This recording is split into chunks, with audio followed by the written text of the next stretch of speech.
Chapter start करते हैं immunity and immunological preparations. Immunology क्या होती है? Study of immunity. मतलब इम्यूनिटी मतलब प्रतिरोधक अक्षमता। प्रतिरोधक अक्षमता की जो हम स्टडी करते हैं उसी को हम इम्यूनोलॉजी बोलते हैं। इम्यूनिटी की डिफिनीशन क्या है? The power of body to resist the effect of invasion of pathogenic micro organism is known as immunity.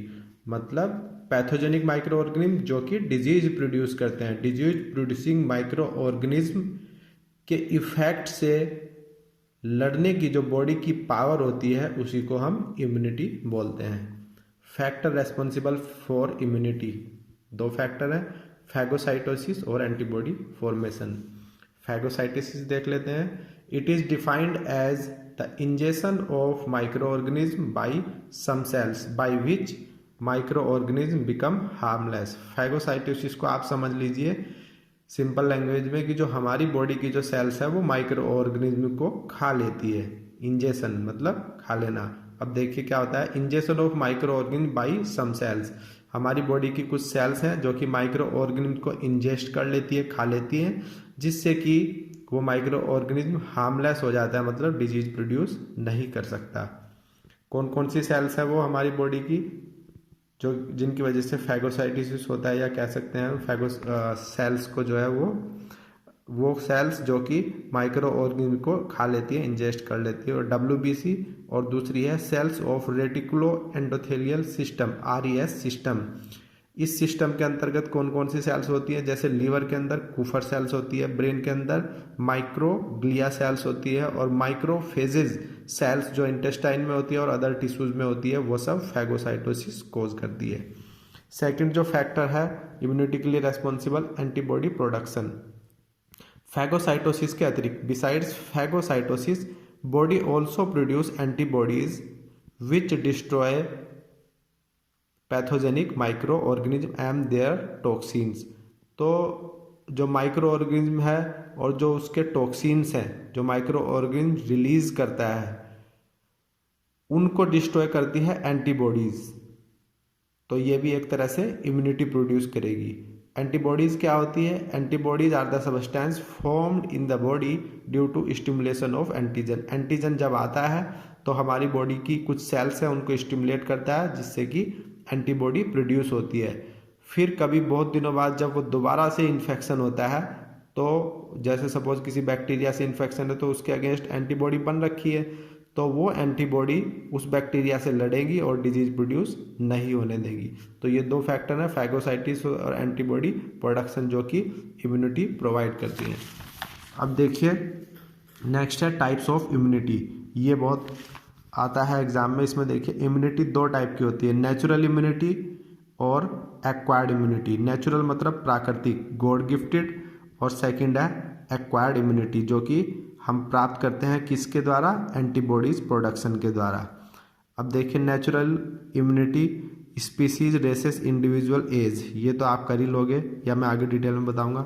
इस पे देख लीजिए यहाँ पे एक्वायर्ड इम्यूनिटी फिर से दो पार्ट में डिवाइड है, active immunity, passive immunity. Active immunity जो है वो स्लोली प्रोड्यूस होती है लेकिन लॉन्ग टाइम तक रहती है, लॉन्ग लास्टिंग। और जो पैसिव इम्यूनिटी है वो बहुत जल्दी प्रोड्यूस होती है लेकिन शॉर्ट टाइम तक रहती है, शॉर्ट लिव्ड। एक्टिव इम्यूनिटी का फिर क्लासिफिकेशन है naturally acquired, artificially acquired. Naturally में आफ्टर इन्फेक्शन, और सेकंड जो आर्टिफिशियली एक्वायर्ड में वैक्सीन्स के द्वारा होता है। पैसिव इम्यूनिटी इसमें है नेचुरली एक्वायर्ड, इसमें मदर फ्रॉम मदर से फीटस में जो इम्यूनिटी आती है वो नेचुरली एक्वायर्ड होगी पैसिव के अंतर्गत। और सेकंड है आर्टिफिशियली एक्वायर्ड, इसमें सीरम प्रिपरेशन से। तो ये क्लासिफिकेशन है, इसको हम डिटेल में आगे पढ़ने जा रहे हैं। नेक्स्ट देखिए natural immunity, it is God gifted which produce resistance to disease. ये प्राकृतिक है, गॉड गिफ्टेड है। इसमें पहला है स्पीसीज। स्पीसीज का मतलब प्रजाति। अब देखिए टाइफाइड अकर्स इन मैन, जो टाइफाइड है वो आदमियों में होता है लेकिन माइस, चूहों में नहीं होता। तो ये स्पीसीज है, मतलब आदमियों में हो रहा है और चूहों में नहीं हो रहा है। तो ये गॉड गिफ्टेड है कि आदमियों में तो हो सकता है लेकिन चूहों में टाइफाइड नहीं होता। सेम ऐसे ही plague occurs in man but not in fowls. जो प्लेग बीमारी है वो आदमियों में हो सकती है, लेकिन फाउल्स जो मुर्गियाँ या मुर्गी प्रजाति की जो बत्तख वगैरह हैं उनमें नहीं होती। Second, races. रेसेस का मतलब जाति, ये आदमियों के अंदर ही है। मतलब ये तो हम आदमियों और अदर एनिमल्स के बारे में बोल रहे थे, ये हम आदमियों के अंतर्गत भी जो प्रजाति होती है उनके बारे में रेसिस उसको बोलेंगे। Yellow fever occurs in white man. जो येलो फीवर, पीलिया बुखार जो होगा वो वाइट मैन में हो सकता है। While Negroes are resistant to it. मतलब वाइट मैन का मतलब जैसे हम हो गए या अंग्रेज हो गए, उनमें तो पीलिया बुखार हो सकता है, लेकिन नीग्रोज जो काले आदमी होते हैं, जैसे आपने देखा होगा साउथ इंडियन नहीं सॉरी, जो वेस्ट इंडीज की तरफ मंगोल वगैरह के जो होते हैं जिनके बाल घुंघराले टाइप होते हैं उनको नीग्रोज कहते हैं, उनमें ये नहीं होता, वो रेजिस्टेंट होते हैं। किससे? येलो फीवर से। सी है इंडिविजुअल। इंडिविजुअल का मतलब कुछ पर्सन्स जो हैं, जैसे आपने देखा होगा, जैसे किसी को तो जुकाम एक बार लग जाता है तो जल्दी से 7वें दिन लग गया, फिर दोबारा से 1 महीने के अंदर 3-4 बार लग गया, लेकिन किसी को जुकाम लगता ही नहीं है। तो ये इंडिविजुअल मतलब आदमी की बात होती है। जैसे some persons are more resistant to cold and skin infection than other. तो कुछ आदमी को कोल्ड और स्किन इन्फेक्शन ज़्यादा होते हैं, कुछ को होते ही नहीं। तो ये भी प्राकृतिक हो गया। नेक्स्ट है age. Diphtheria occurs in children. जो डिफ्थीरिया डिजीज है वो बच्चों में होती है, एज 2 से 5 तक। अडल्ट बड़े लोगों में डिफ्थीरिया नहीं होता। तो ये सब नेचुरल इम्यूनिटी के टाइप हैं। अब देखिए एक्वायर्ड इम्यूनिटी। तो ये एक्वायर्ड इम्यूनिटी जो है, ये वाला कह सकते हैं हम, ये आपको बहुत ध्यान से पढ़ना है। एक्वायर्ड इम्यूनिटी देखिए, एक्वायर्ड का मतलब प्राप्त की हुई, जैसे कि इसमें लिखा है the immunity is acquired by antibodies. It is 2 types, 2 तरह की होती है। ये देखिए active immunity, it is developed in a person due to formation of antibody by introduction of antigen in the body. तो जब बॉडी में एंटीजन जाएगा, एंटीजन क्या होता है, जो कि जैसे सपोज कोई बैक्टीरिया हो गया या वायरस हो गया, तो ये सब एंटीजन्स कहलाते हैं, और ये जब हमारी बॉडी के अंदर जाते हैं तो एंटीबॉडी प्रोड्यूस करते हैं। तो एक्टिव इम्यूनिटी के अंदर फर्स्ट है नेचुरली एक्वायर्ड एक्टिव इम्यूनिटी। इसमें है acquired as a result of natural infection by pathogenic micro organism. जैसे सपोज किसी को एक बार कोई बीमारी हो गई, तो हमारी बॉडी क्या काम करती है, उस एक बार बीमारी होने पे एंटीबॉडी बना लेगी। तो जब वो दोबारा वो बैक्टीरिया या वायरस आएगा जो कि वो बीमारी प्रोड्यूस करता है, वो एंटीबॉडी जो कि पहले से हमारी बॉडी में रहेगी वो उसको किल कर देगी। यहाँ लिखा भी है when a patient recover from the disease small pox. जैसे स्मॉल पॉक्स होता है जिसको छोटी माता भी बोलते हैं, पोलियो, डिफ्थीरिया, ये सब जो डिजीज है, अगर किसी को एक बार हो गई और वो पर्सन उससे ठीक हो गया, फिर उसको कभी लाइफ में जो है ये डिजीज नहीं होगी।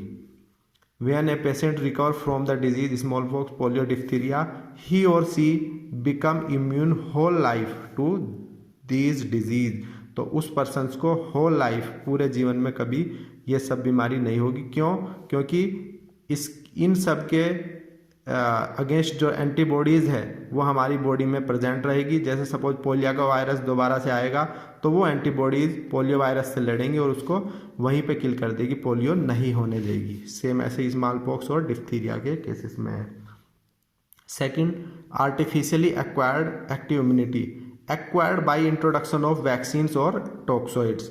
तो इसमें हम क्या काम करते हैं, वैक्सीन्स और टॉक्सोइड्स देते हैं बॉडी में इंजेक्ट, जैसे टिटेनस टॉक्सोइड हो गया और वैक्सीन्स हो गई, कोई भी बैक्टीरियल वायरल वैक्सीन्स हो गई।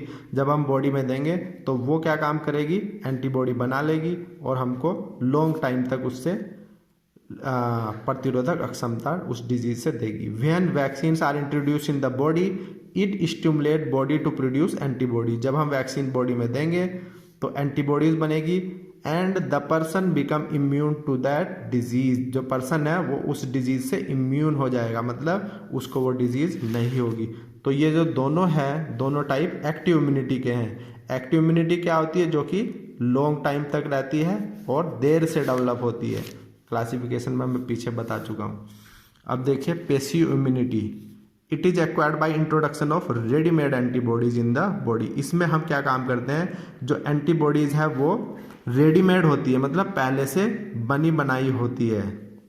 इसमें आ जाइए, naturally acquired passive immunity. Naturally acquired का मतलब in this immunity antibodies transmitted from mother to foetus through placenta. माता से उसके बच्चे में जो एंटीबॉडीज है वो ट्रांसमिट हो जाती है, इसीलिए जो छोटा बच्चा 6 महीने तक का जो बच्चा है उसको चिकन पॉक्स डिप्थीरिया जो है ये नहीं होता 6 मंथ तक। यह सेवरल मंथ लिखा है इसमें, 6 मंथ कह सकते हैं हम। तो ये माता से बच्चे में आती है। Second, artificially acquired passive immunity. This type of immunity is produced by injecting readymade antibodies. इसमें हम रेडीमेड पहले से बनी बनाई एंटीबॉडीज देते हैं। इसमें और इसमें डिफरेंस ये है, इसमें क्या काम करते हैं, हम वैक्सीन्स देते हैं, फिर वैक्सीन्स जो है उसके अगेंस्ट हमारी बॉडी एंटीबॉडी बनाती है। इसमें क्या होता है, हमारी बॉडी एंटीबॉडी नहीं बनाती, लेकिन हम पहले से प्रिपेयर्ड एंटीबॉडी, रेडीमेड एंटीबॉडीज देते हैं। ये एंटीबॉडी आती कहाँ से, ये हम एनिमल्स में बनाते हैं या ह्यूमन में बनाते हैं या मंकी किसी में भी बना सकते हैं, और फिर वहाँ से लेके ये फिर ह्यूमन में इंजेक्ट करते हैं। तो this type of immunity is produced by injecting readymade antibodies preparation. तो एंटीबॉडीज प्रिपरेशन है एंटी सीरम और सीरा, इसमें एंटीबॉडीज होती है। These antibodies are produced in animal like horse and then injected to a person. तो ये immunity का definition और क्लासिफिकेशन कंप्लीट।